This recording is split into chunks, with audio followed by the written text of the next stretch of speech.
एक पीपा ठाकुर था, राव साहब, राय साहब का आग्रह, मतलब ठाकुर को राय साहब, कंवर जी कह दें। तो ये राजस्थान के रहने वाले थे, राजा था और शेरा वाली माता का बहुत तगड़ा उपासक था। शेरा वाली माता का, आदि माया का, अष्टंगी का। एक दिन उन्होंने कबीर साहब के मार्गदर्शन अनुसार, जैसे कि रामानंद जी को ज्ञान हो गया था, फिर वो रामानंद जी अपनी मंडली भेजा करते जगह जगह पर कि भाई आप यथार्थ भक्ति का सत्संग करके आओ। वो सत्संग हो रहा था, राजा पीपा वहां पर अपने महल में सुन रहा था कि भाई ये कह रहे, ये तो न्यों के माता से भी ऊपर कोई शक्ति है, मेरा नहीं दस्ती भाई। अगले दिन उन सब महात्माओं को अपने घर में राजा ने बुला लिया। वो कहने लगा, भाई तुम ये क्या बात कह रहे थे कि माता से ऊपर कोई बड़ी शक्ति है? अक जी बहुत बड़ी शक्ति है। माता वैसे यहां पर दूसरे नंबर की शक्ति है इस ब्रह्मांड की, लेकिन इस तो ऊपर निरंजन ब्रह्म और ब्रह्म से ऊपर और भी शक्ति है, पार ब्रह्म और फिर पूर्ण ब्रह्म। ने बोला मैं ना मानू, माता मुझे प्रत्यक्ष दर्शन देती है जब मैं उसकी आरती विधि से करता हूं। तो वो संत ने बोले आप ऐसे ही कीजिए और माता तो पूछ लो, माई से पूछो, भाई हमारी बात पे क्यों विश्वास करो, तुम माता से पूछ लो। और पता जब माता कह देना कि ये रास्ता ठीक बतावे थे, तो हमारे दोराजिए वहां पर रामानंद के हम शिष्य और काशी में रहते हैं, किसी ने पूछ लिया, रामानंद जी को सब जानते हैं। तो कहते हैं पीपा जी ने अपनी फिर वो विधि विधान किया जिससे माता दर्शन दिया करती थी। जब माता ने दर्शन दिए, कहने लगी पीपा के मांगे से भाई, ईब तत्न पीछे से मेरी आरती करी थी, 10 एक दिन हुए, अब क्या आवश्यकता पड़गी?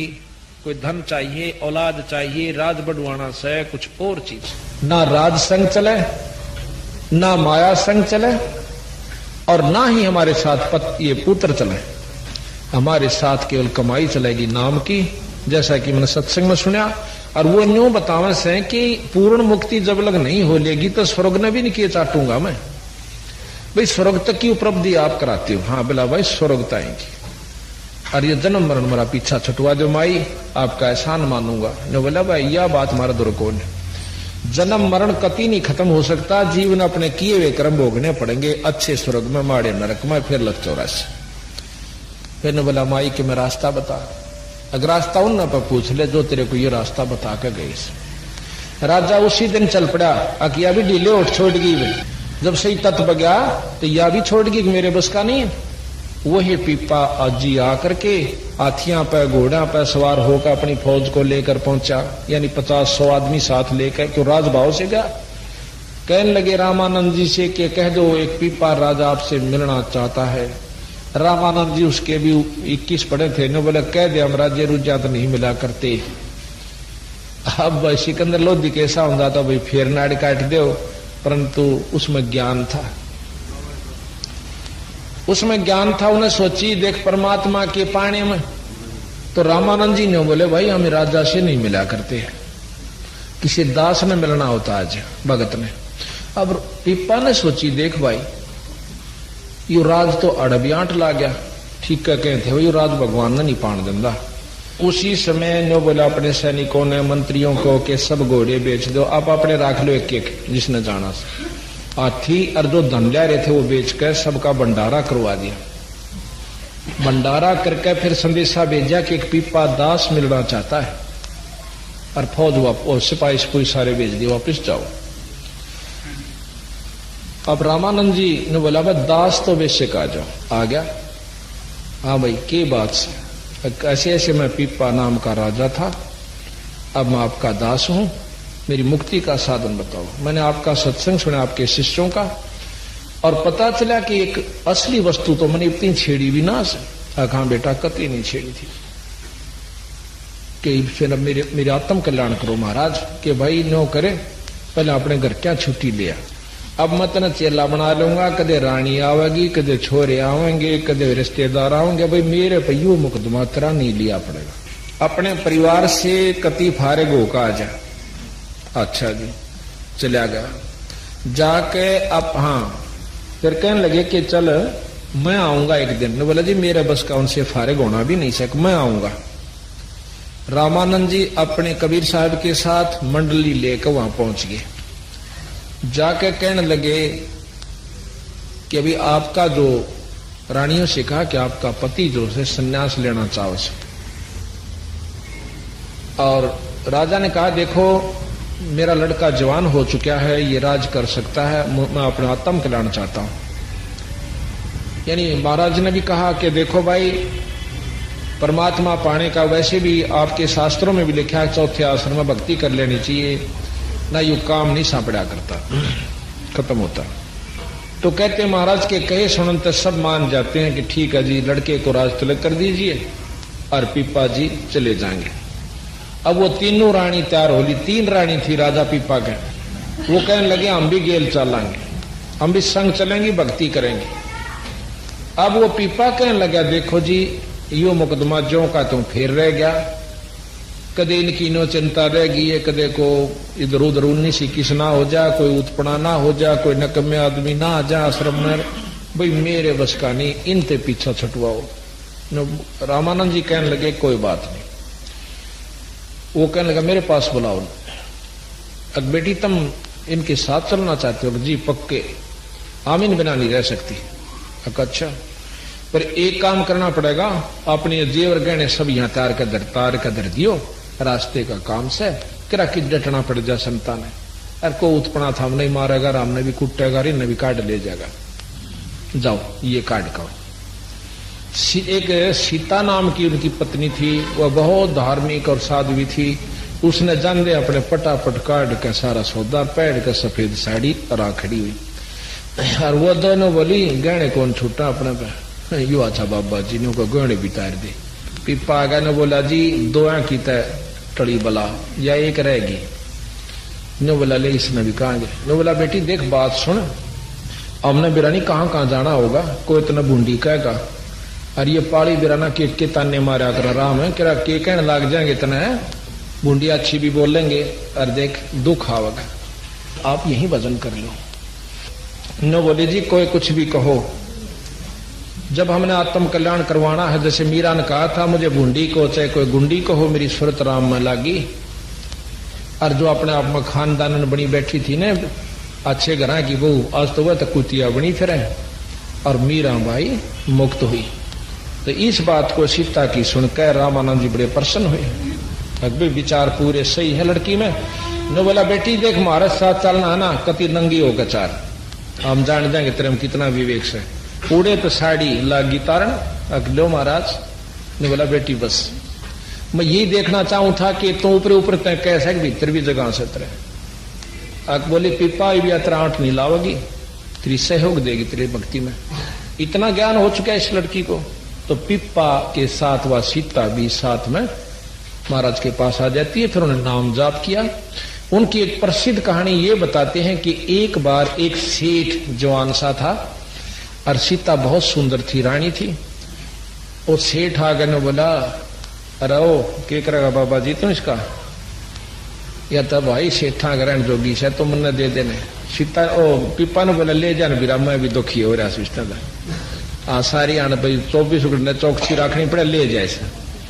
सेठ ले आया, मुंह दे रहे सी दिन में शान सी, ऊपर चौबारे में बिठा दी अपनी दुकान के में और खूब नहा धोकर। सीता ने बोली नहा धोकर आइए। बोला अच्छा।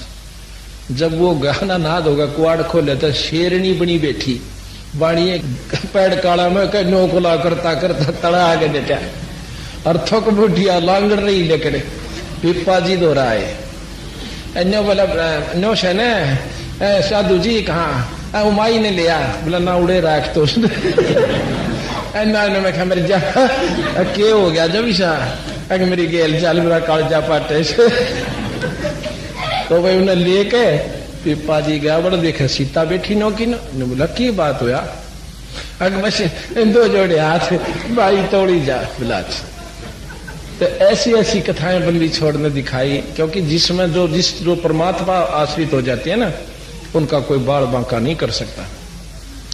कुछ दिनों के बाद क्या हुआ, इतना विवेक हो गया इनमें भक्तों में कि रामानंद जी अपनी मंडली सहित कहीं चले गए और ये इतने आश्रित हो चुके भगवान पर, पूर्ण एक एक बात का उस पर 100% विश्वास किया इन्होंने अपने गुरु की बातों पर। और एक दिन पूछा, महाराज जी कृष्ण जी नो कहे द्वारका में रहते थे? हाँ भाई, वह द्वारका पानी में से, समुद्र में से। अच्छा, उनने सोची समुद्र में यानी दरिया में द्वारका से। इतना भी प्रश्न नहीं किया करते, क्योंकि बहुत विवेक मतलब नहीं होते थे, कदे गुरु जी फालतू बात कर ले, नाराज हो जाए। एक दिन गुरु जी चले गए, भाई तुम अपने यही भक्ति करियो, हम बाहर जा रही सा। अच्छा, वो कहते गंगा के ऊपर घूम रहे थे सीता और पीपा, दोनों संत।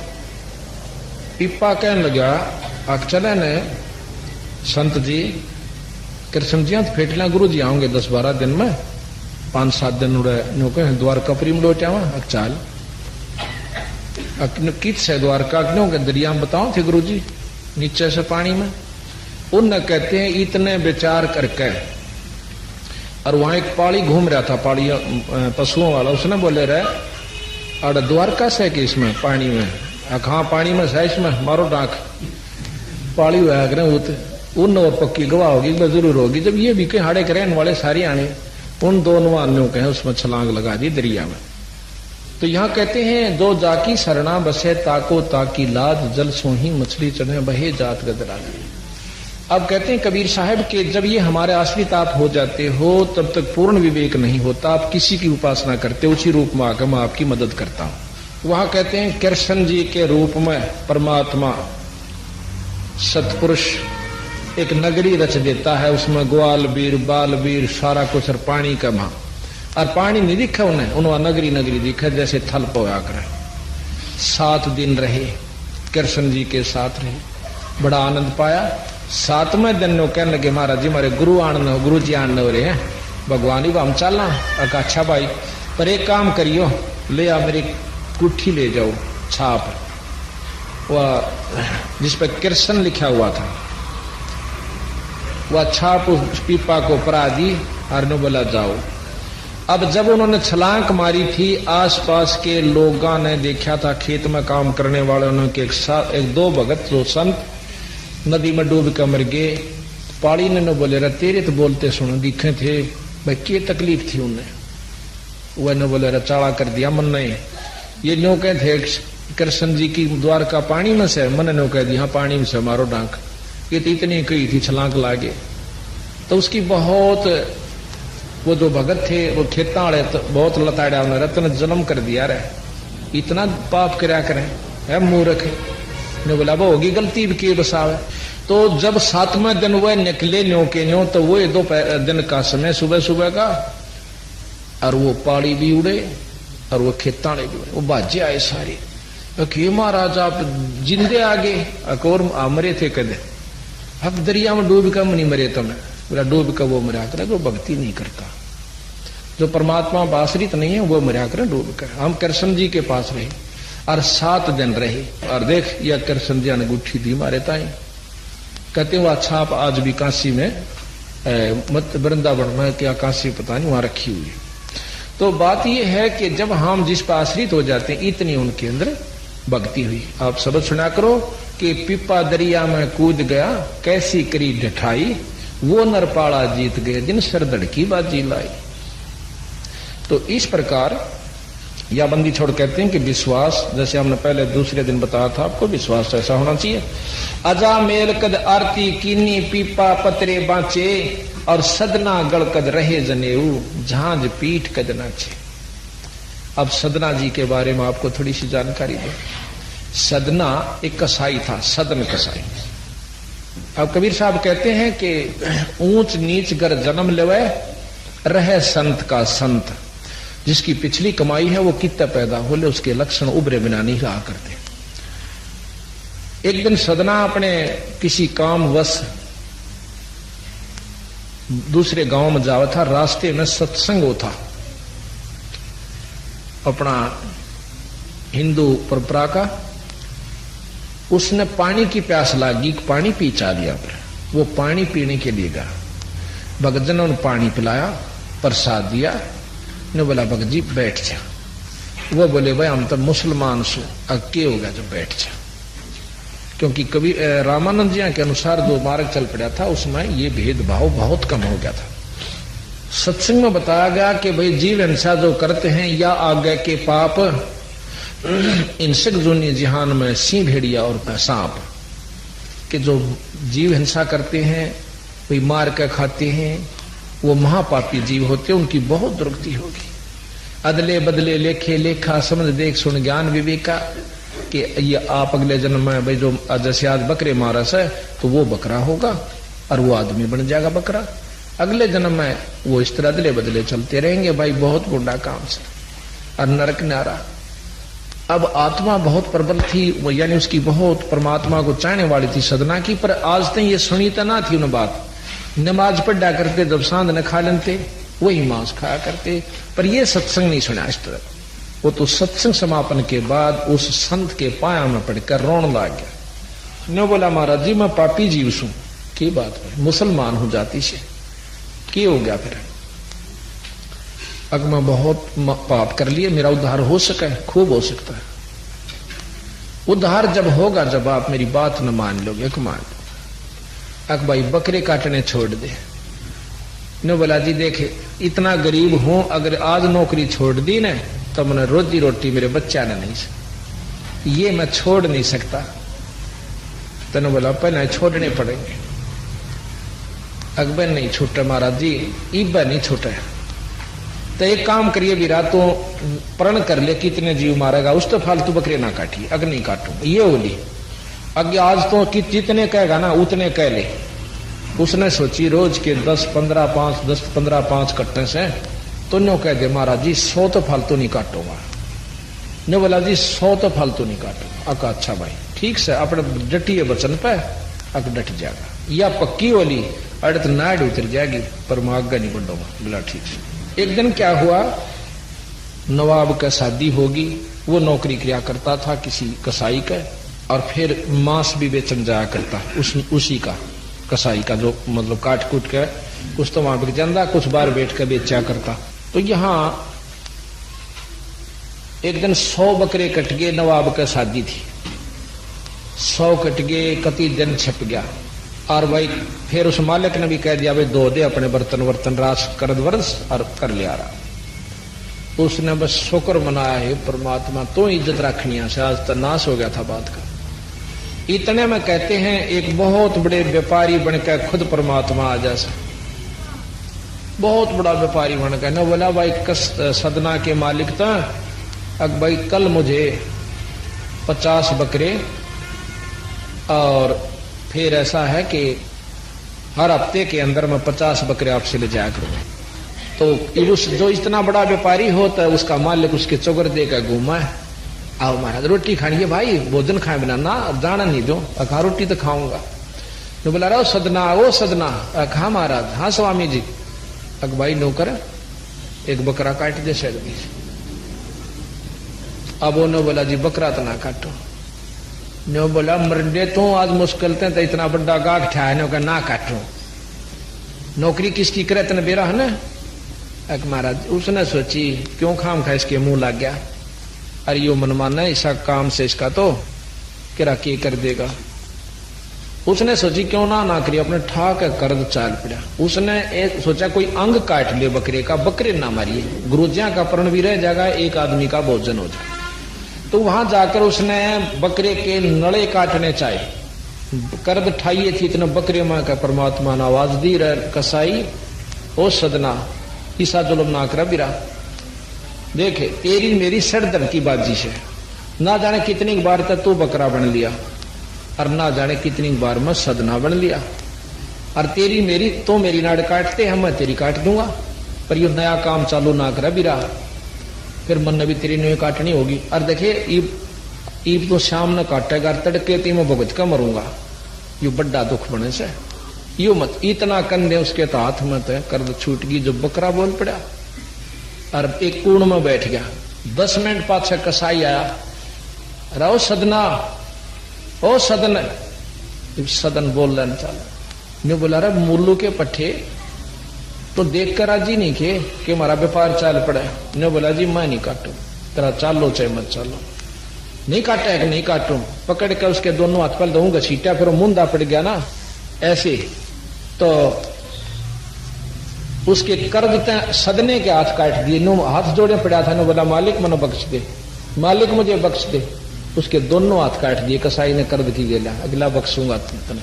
क्योंकि जो मांस खाते हैं दया खत्म हो जाती है, जीव हिंसा जो करते हैं उनमें दया नहीं रहती। ये हालत देख कर बकरा सदना वहां से चल पड़ता है। दवाई लवाई, पट्टी करवाई, कुछ दिनों में हाथ ठीक हो गए। तब उसने विचार किया कि हमारे गुरुजी जो थे वो कह रहे थे जगन्नाथ के दर्शन कर ले, उसकी मुक्ति हो जाया करे, क्योंकि वो थे हिंदू और उसने ज्ञान दे दिया था, पता चल गया था। वो वहां से चल पड़ा जगन्नाथ के दर्शन करने के ताई। अब चला जावा था कि रास्ते में एक गांव में डट गया। गांव में जो नंबरदार हुआ करते थे उसकी नंबरदार की दूसरी शादी हो रही थी। गांव में पूछा कि भाई हमने रात काटन एक समय चाहिए, एक रात काटनी से कोई सा घर बता दो जो आराम से मैं रात काट दूं, तड़के चला जाऊं। वो बहुत भागवान था नंबरदार, उसने किसी ने बता दिया कि इस नंबरदार के घर में आप चले जाओ। वो नंबरदार के घर चला गया। आजा भाई आजा भाई, के काम से कि मैं रात में डटूंगा। अगर रुक जा भाई, कोई बात नहीं, रोटी खा। रोटी बना दी, एक कमरे में अलग से उसका बिस्तर लगा दिया। रात के समय उस क्या नाम है नंबरदार की नंबरदारनी बद चलन थी, उसने सदने से कुछ चूक चूक कही। सदने ने पांव पकड़ लिए, माई मैं तो बहुत दुखी जीव सू, मैं बहुत तंग सू, मैं पापी जीव सू, मुझे और तंग मत करो। उस नंबरदारिणी ने अपनी तौहीन समझ के, अपनी बदनामी समझ के कि इस नीच ने मुझे ऐसे कह दिया, शोर मचा दिया। शोर मचा दिया कि मेरी इज्जत लूटा था, मेरी इज्जत लूटा, यू नीच मेरी इज्जत लूटा। इतने नंबरदार आस पास को सैकड़ों आदमी इकट्ठे हो गए, उसके मुंह के लागे मारो। एक ने बोला वह पीटो मत ना तड़के इसको। पहले गांव में ऐसा होता था कि 5-7 गांव का एक प्रधान बना दिया जाता, जिसको 6 महीने की सजा और 500 रुपये जुर्माना, और भी वो कुछ कर सके तो उसको इजाजत थी। इतना नवाबों की तरफ से दे रखा तो दे दिया जाता अधिकार। उसके पास ले गए कि जिस दुष्ट ने ऐसे ऐसे किया। आजकल तो राह चलते ने डॉक्टर का भी धर्म ना रहा, तो उन्होंने बोला के सजा दें कि इसको मीनार में चढ़वा दो जिंदा, और भुगत का मरे फिरियो, चौगर दे थोथा हो, बीच में खाली हो, चारों तरफ से मीनार चढ़कर बंद कर दो और ये मर जा तड़प के। ऐसे ही किया गया। सदना से पूछा तक नहीं। वो कहना भी चाहा था कि जी मैंने ऐसी गलती नहीं करी। तो बोला ठीक से ही पता लग जाए। चारों तरफ से मीनार चढ़ना शुरू कर दिया और कई कारीगर लाकर मीनार तैयार कर दिया। कहते हैं जो ही मीनार ऊपर से बंद करके अपने अपने घर में चले गए, उसी समय अर्ज करी सदना ने कि परमात्मा तेरे नाम पर कोई लागेगा नहीं, इतने कष्ट कौन सहन करेगा आने वाले समय में। हे परमात्मा मैं महानीच व्यक्ति था, बिल्कुल सत्य है, इससे भी ज्यादा सजा मुझे दे दो तो भी थोड़ी है मेरे लिए, लेकिन ये तेरे नाम पर चाल पड़ा, बदनामी आपकी हो सल परमात्मा। इतना कह कर वह रो पड़ा और वो मीनार पाट के इतनी दूर जाकर पड़ता है। जो न्याकारी था उसके 2 लड़के मर गए उस तरह दबके, और उस नंबरदारनी की दोनों सतन कट के जो दूधी होती है वो नीचे गिर गई, और जाकर देखे हैं तो बम जैसी आवाज फटने की हुई और सदना के दोनों हाथ पूरे हो गए। बोल सतगुरुदेव। जब गांव का जच्ची भाई या चाड़ा कर रही थी भाई, तो इस प्रकार फिर सदना को खुद बंदी छोड़ने जाकर उपदेश दिया सतपुरुष कबीर साहब ने, जब उनका छुटकारा हुआ। अब जब यहां से ऊपर सरके हैं ना, जब इन सोचे से लोग ये तो अपनी चौधर जमाओ कबीर साहब की नहीं, कति 100 के 100 प्रमाणित बात से। तो इस प्रकार कहते हैं सदना दत्त गल कद रहे जनेऊ, झांझ पीठ कद नाचे, और कद सदने ने जो है जनेऊ पहरे भाई। अर्थात पाखंड से काम नहीं चलेगा, यथार्थ से चलेगा। रैदास आकाश रहे कद मौनी, धन्ना धूप कद बैठे, नीर कबीर रहे कद झरने जला बिंब में बैठे। कि किस कद तो रविदास जी ने मौन धारण किया। मौन से क्या होता है? मौन से यह होगा कि जैसे आप मौन बैठ गए और भूख लग गई, भाई मान ले पानी की आवश्यकता पड़ती है, रोटी की या खिचड़ी की, तो इन्होंने लिख कर देगा आज खिचड़ी बनाना, सेव खिचड़ी बनाओगे।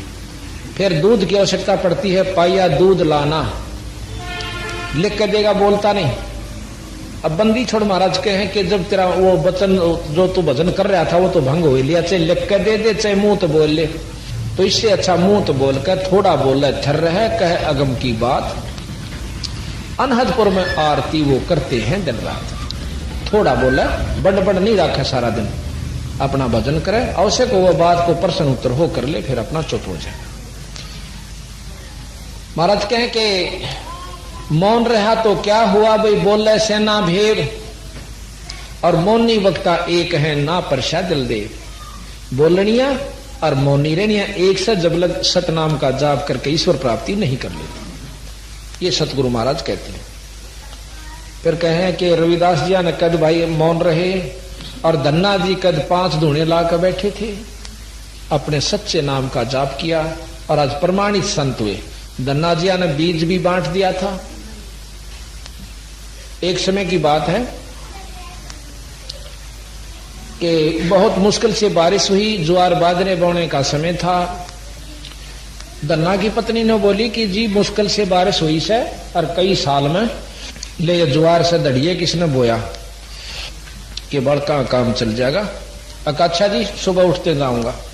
धन्ना जी इतने आसक्त थे अपने दान पर और धर्म पर कि जो हाथ में आ गया भक्तों को खवा बांट दिया करते थे। ने बोला कल सवेरे जाऊंगा। रास्ते में 2-3 साधु मिल गए, भगत मिल गए। धन्ना जी उन्हें देख कर बोला राम राम भाई, राम राम।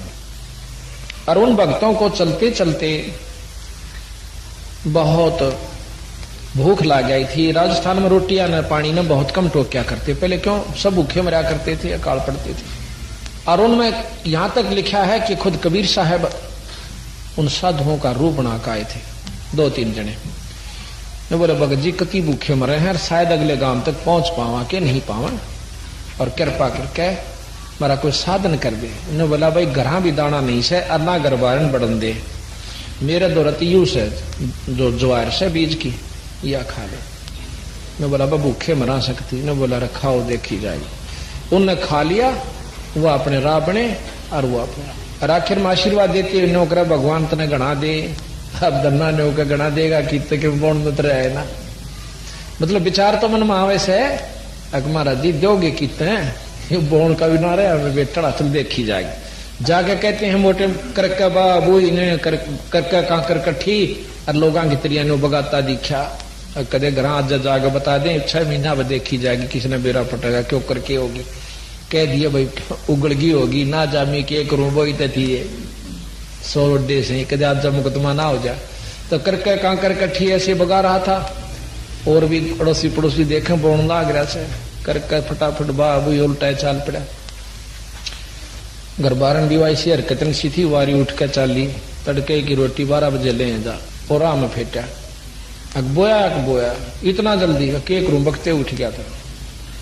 अच्छा ठीक आता तो कमाऊ हो गया, कहाँ के करूं करना पड़ा काम। तो नीची नाड़ कर उसने बोलता जार करना आ गया, घर आकर रोटी राटी किसी खाओ था बेचारा, किसी ने पता नहीं लाग जाए चिंता रही। फिर वह 1.5 महीने के बाद और पड़ोसी कहने लगे कि थारे तो क्यों दूर खेत होया करते, थारे तो खेत में था बेल जाम रही से ज्वार को, उसका तो धक्क देसी हुई कर गया काम, आज भी दिखा बीजन भी कर गया। तो फिर उसने सोची पहला देख का कदे खाम खा लड़ाई कर दे, लोगों की बात झूठी भी लकड़े आ करे और उन लड़ाई करवाने के मारे भी कहते हो। तो वहां से चल पड़ी वह खेत में गई, देखा तो तुम्बे लाग रहे थे अखतारे बना कर ईशे मोटे मोटे। उसका तो माथा ठनक्या पाया तलेगा जी लिकड़ गया, कति पाया देगा। उठा जान बैठा था कि यू के बना दुनिया का के सुथरी ज्वार जामरीर बाढ़ के खाएंगे। वह ने बोले आज यू मतीरा यू लेकर तुम्बा इसके सर में ठोकूंगी। उसने तो लहू पी लिए और तोड़िया जी भारा बड्डा वाला। जाकर उसने धन्ना जी के पास 2-3 भगत और बैठे थे, उन्हें देख ली 2-3 किल्ला तक खकाट उठा हो भाई और शर्प तुम्बा से जान गया कि आज बात खैर नहीं से। उन्होंने बोला भगत जी तोड़े अपने घर न जाओ, के बात बस फिर पूछियो तो मीब लेकर जाओ शहर। वो चल पड़े, देख लिया नबी कहा तो सड़पड़ आवा है कि मैं तोड़ी और आके ने बोली खड़ी होकर ज्वार बोदी थी। अब के बतावे तले नाड़ कर ली, कहा देखा ना मैं बताऊं तो ना तने बाल तन्ने खाएंगे कि नो करके उसका वो तुम्बा कहते हैं मारने की कोशिश करी, पर वो थोड़ी सी नाड़ बचा गया, धरती में लगकर 2 टूक हो गया और उसमें दड़ी पक्की ज्वार बिल्कुल पीसना करी कराई निकली। बोल सतगुरुदेव। इतने में वह एक बार तो ज्वार की तरफ देखा, धन्ना बेचारा ने आडी नाड़ कर रहा था उसकी तरफ देखे, ने बोला जी यह ज्वार कहाँ से आ गई? उसने भी देखी ज्वार आ गई के अक्षाते ज्वार बच्ची जाने। ने बोला भगवान मैंने नहीं बेरा कितने के आवस। उसने तो अकर के कट्ठी वह ज्वार अपनी गाल का जोड़ी में घरा धरी और फिर खेत का नहीं थूक मुठिए। और वो जो भगत देखे थे ना आसपास दूर खड़े खड़े तमाशा, उन्हें देखा बेटा तुम मत ज्वार लकड़ी रहे, उन्हें गांव में बता दी। गांव भी गिल गिल सबत गांव चौगरदा इकट्ठा हो गया और वह केक ठावा मतीरे ने और मोगरा ले रही थी ठह ठोक उसका 1 और 2 टूक पूरा ढेर लग गया उस पर को 100 मन पक्की रास। और वह बंद है गठड़ी चल नहीं, क्यों बेईमाना में टोटा इसी चीज होया कर उस पर उठे नहीं। वो बोला भगवान थोड़ा बांध ले आप अपना जोगा ले जा। बोली क्यों सारी डोंगी एक सारी तरफ यार 1 महीना नहीं डुआ और किध रहेगी इतना तेरे पास जुगाड़ भी नहीं धरन का। गांव वाला धन्ना ने बोला भाई सारा गांव डोलो है और अपने जो गया डोलेगी। तो वह दोनों धन्ना और वो ढोन लाग गए नो तो साबत गांव ने मंडगे करे हो गया। कहते साबत गांव ने अब अपने घर में बहुत सारे साल के ज्वार धर ली डो कर और उनकी जब तक महीने की ज्वार बहुत कच्ची हो से और 1.5 महीने के अंदर वो पाक के घर भी आ लिए। तो महाराज कहते हैं दना भगत को दिया बीज जाका खेत न पाया रीज। खुश हो गए परमात्मा ने प्रसन्न होकर उसका खेत नहीं पाया। कहते हैं वहां काकर से अन्न हुआ वहां केसों से भरा कबीर। देखिए जोड़े हैं कि वही शक्ति थी एक कि वहां तक काकर तक अन्न हुआ और वहां केसो तो बन गए कबीर, यानी शक्ति दोनों की एक ही। वो कबीर साहब का ही प्रमाण मिलता है कि उन्होंने ही ये काम किया। बाकी ये इतने महान संत हैं कि अपने ऊपर नहीं निंदे, फिर वो उसी रूप में आ जा है कि कृष्ण भगवान ने कर दिया। इस प्रकार आपको प्रमाण दिया था कि मेरे गुरुजी के रूप में खुद पंदी छोड़ा के एक तलवंडी के लाला जी की जान बचा के उग्रवादियां ते लाए। और अभी करसोड़े में या बहन आ रही साहब संतरा इनके घर में बंदी छोड़ मेरे रूप में आकर 20 मिनट इनसे बात करके गए। यहाँ बैठी को लार पेशौर की बात नहीं। तो ये मतलब अपनी जो उनके यहाँ के प्रबंधक हैं जिनके ऊपर ये जनता आश्रित है उसी के रूप में खुद आकर मदद कर जाते हैं जहां वो नहीं कर सकते, पर करते उसके ऊपर हैं जिन पर वो प्रसन्न है, दूसरे का रूप नहीं बनाते।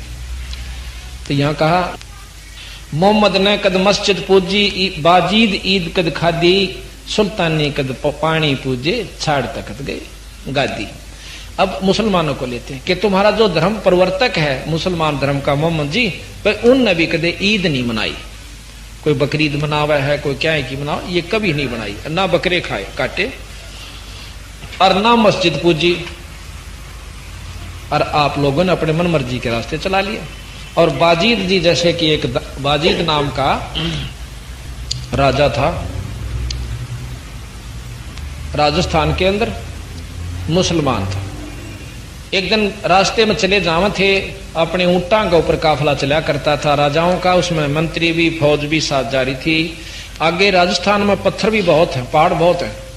उन पहाड़ों के बीच का इतना रास्ता था कि एक ऊंट पार कर सके था, जो कि लगभग 1 किलोमीटर का रास्ता था। आगे पाछे ऊंट लगा कर चल रहे थे, बिचाड़ा जाके एक ऊंट मर जाता है। सूत्र के मर जाने से काफिला रुक जाता है। बादशाह ने कहा कि क्यों रुक गया, पता करो। पता करके बताया कि एक सूत्र मर गया, ऊंट मर गया। वो बोला कहां से मरता मुझे दिखाओ। जाकर देखा कि ऊंट जो का तो कान भी ठीक है, आंख भी ठीक है, नाक भी, पैर भी, कोई अंग भंग नहीं, भी कहां से मर गया मुझे ये मेरे नहीं जची। फिर उन विद्वानों ने बताया, मंत्रियों ने बताया कि इसमें चेतन शक्ति जीवात्मा होती है, वो निकल गई। अब ये मिट्टी है, खत्म हो जाएगा। कि सारे सूत्र मरेंगे, कभी भी मर सकते हैं, क्या मैं भी मरूंगा? कहां जी। मैंने बोला उल्टे चालो था, यू क्या का खेल हो यार, क्या बराजी हुआ। फिर जब मन ने भी मरना के चाटूंगा इस राज को। ये पिछले संस्कारों से इतनी प्रबलता आती है तो विचारों में। आगे जी अपनी रानिया ने बोले अपना राज संभालो, मैं चल। अब वो बुरी तरह रोने लगी, हमारा केरा होगा तो हमारा पति देव है। ने बोला कुछ भी हो, राज नहीं ले जाता, अपना शरीर ले जाऊं सू। जाकर भक्ति करी और फिर वो अपनी जितनी साधना उसने उपलब्ध हुई, जैसा गुरु मिला, फिर भी कुछ बात लवा लगी। फिर सुल्तानी कद पानी पूजे छाड़ तकत गए गाड़ी। ये इब्राहिम सुल्तान अदम का आपको मैंने प्रकरण सुनाया था। वो महाराज कैसे उसने कद ये पानी पूजे बेचारे ना, वो अपना रास्ता प्रशस्त करके चलेगा। फिर लिखा है कि मच्छंदर महा कौन दिन न्याय, जल अंदर कद कुछ सुके, गोपी चंद भरतरी होते चूल्हे किस दिन फूके। नानक ने कद नास लई है कक्कड़ पोसत गोटे, और सुजा पींग घाल कद झूले, लीने मधुरे झूठे। नानक जी के बारे में बताया है कि इन्होंने कैसे ऐसे पाखंड किए जो कि उनके अनुयायी अब कर रहे हैं। सम्मन ने कद ब्राह्मण पूजे, और कद सेव लाई सेवा, रंका बंका कदरण मंडे चीने निर्गुण देवा। रंका बंका नाम के दो वीर मर्द थे, पति पत्नी थे, और बहुत आश्रित थे ईश्वर के ऊपर। अपना इतना गुजारा किया करते थे कमाई कि लाकड़ी ले आए, तोड़ के अपना बेच के रोटी खा ली, बाकी बच गया उसको बांट दिया। सत्संग करते, राम नाम लेते। रंका बंका में के बारे में विशेष जानकारी ये है कि एक दिन नामदेव ने जब मंदिर फेरा था, उस दिन कहते हैं भगवान के हाथ का चोट लग गई। ये मान बड़ाई को तोड़ने के लिए लीलाएं दिखाई जाती हैं परमात्मा की तरफ से। तो एक दिन उनका गुरुजी कहने लगा, नामदेव हाँ जी, अकचाल आज आपको रंका बंका से मिला कर लाऊं। अकचाल महाराज रंका बंका के पास पता चला कि वो तो खेत में जा रहे, उनके घर से पता चला वो खेत में जंगल में गए लकड़ी तोड़ने के लिए। तो उनके गुरुजी कहने लगे कि चाल भाई, उड़ राय में फेंट लेंगे, जंगल में मिल लेंगे, दो घड़ी बैठेंगे, भक्तान दो रहा, आत्मा प्रसन्न होगी, चलो जी। रास्ते में कहने लगा नामदेव महाराज जी, आपके भगत आपके सेवक और इतने टोटे में इन धन दे दे, कुछ धन अर्ज करो, भगवान धन दे दे। ने बोला भाई धन भी दिया था पर यू को नहीं लेंदे, ये धन नहीं लेते। उन्होंने बोला भाई धन क्यों नहीं लेते? अगना जी नहीं लेते। अग आप गेर के देखो, वो देखे गुआन लाग रहे लकड़ी ले, एक किला वह बंका रंका पाछा थी, बंका आ गया था। तो साथ में ने बोला जी अड़ा थोड़ा धन घेर दो। कहते हैं गुरुजी ने कुछ जेवर गहने बहुत सुंदर सुंदर वहां डाल दिए, और आप एक तरफ हो गए। आगे जो बंका आवा था उसने उसका ऊपर पाया था, माटी गिरने लग गया। कदे औरत की जात से गहना न देख के इसकी दिल ना डूब जाए और भक्ति खत्म हो जाए। और उसने देखी कि वो खड़े क्यों हो गए, और कि मैं पांच ही मार उड़े। इतने बोली, बूढ़ी थी ये वृद्ध हो रही थी, ने बोली चाल चाल क्यों माटी पर माटी गिरे बावड़ा। वो जान गया कहा पक्की जतरीश कहते, अब चल मिट्टी पर मट्टी मत गिर। वह आधी देखी थी आधी पड़े थे, नो के नो दोनों उसके थूक्या भी नहीं, देखा भी नहीं, चल पड़े, आगे निकल गई। अब वो उनके गुरुजी कहने लगे नामदेव बता क्यों कर दे दो ना। बोला भाई ठीक सर जी, बात बिल्कुल ठीक हो, क्योंकि नामदेव में अभिमान हो गया था कि तेरे जितनी भक्ति किससे की नहीं, भगवान ने इतनी तेरे चमत्कार दिखा दिए। उसके भ्रम न तोड़ने के लिए गुरुजी के रूप में खुद परमात्मा आए थे। फिर न बोले बच्चा इनके घर न चालांगे, क्यों वह लुक के खड़े हो गए थे एक तरफ। रंका बंका जब घर जा लिए, घर रोटी राटी खा के और एक पड़ोसी के सत्संग करने चले गए, जो कि 2 किला की दूरी पर उनका मकान था। झोपड़ी श्याम गरीब से थे वह। झोपड़ी पर पता करा जाकर वहां लड़की थी उनकी, रंका बंका की। कहने लगे कि किस जा रहे हैं भाई? भगत जी सत्संग करने जा रहे हैं दोनों। वहीं चले गए, सत्संग में बैठ गए, बोले नहीं। हाँ उससे पहले वह लड़की जो है पट्टी तैयार करे थी। ने बोली है पट्टी क्या किए तैयार करा? गुरुजी कहने लगे परमात्मा खुद गुरु रूप मारे थे। गुरुजी यो नामदेव है ना, यो पक्का है, इनो भी नहीं देखता भगवान के हाथ का चोट लग गया है कि तंग पांव से क्यों करे। कि जब इसका मंदिर फेरा था ना, जब भगवान के हाथ का चोट लग गई थी, उसका पट्टी बांधनी पड़ा रोज। अब नामदेव ने सोची बड़ा ही तो झूठ बोला है। नो कह के चल पड़िया का अच्छा भाई। आगे जाके वो बैठ के जहां सत्संग हुआ था तो इतने में लड़की बाजी आई 20 मिनट पाछे कि मामा माँ पिताजी कहाँ बेटी, क्यों इतनी घबरा रही है, की बात होगी। ने बोला झूपड़ी में आग लाग गई और सब के मैं भस्म हो गया। अब के बच गया, अग जो खाट पर मैं बाहर बैठी थी मुंह फेरे मन पाछे देखी और वाह वाह बचरी से। ने बोला बेटी उस खाट ने भी गिरा उसमें। के बात मम्मी, अगियो या खाट ना बस जीता कम से कम मौत ना बनदा, या माया दुखी करी के बाद झूपड़ी थी तो जड़ी तो मेरा सत्संग बंक कराया तना आके कुछ ना ही रहेगा तो दूसरा जड़ेगा कि कम से कम राम नाम की चर्चा में बाधा तो ना पड़ेगी। अब नामदेव ने तले नाड़ कर ली कि तो कसूते से भगत के चाड़ा से। फिर ने बोली रे नामदेव वह लड़की के कह था अगवे कुछ नहीं को। गुरुजिया की चादर हटा दी छोरी ने बोली देखिए हाथ फूट रहे, चादर ओढ़ रहे थे, दोनों हाथ फूट रहे उनके, पट्टी बंध रही। नामदेव ने उस छोरी के भी पांव पकड़ लिए गुरुजिया के। ने बोले गुरुजी मैंने बहुत अभिमान हो गया था। तो यहां महाराज कहते हैं कि थोड़े बहुत चमत्कार उमत्कार हो भी जहां को काम सर भी जहां तांडी मत पाकी हो, काम बनेगा दिनी तय अपना काम बना कर पार हो। तो ये इस प्रकार सतगुरु महाराज की महिमा है। अब हम आपको सतगुरु की विनती का अंग सुनाते हैं, क्योंकि तुम नो सोचोगे कि इसमें तक क्रिटिसाइज सी कर रखी होंगी ना, इसमें ऐसे शब्द भी लिख रखे कालजा बाहर न हो जाता है बंदी छोड़ की वाणी ने सुनकर। इतनी मार्मिक शब्द इसमें दे रखे बंदी छोड़ना। और कसम तक खा के कह रखी है गरीब दास मैंने सौगंध साहिब की, और बिना भजन नहीं ढंग वे, बिना परमात्मा के नाम का त्रिकित तक ठिकाना नहीं होगा।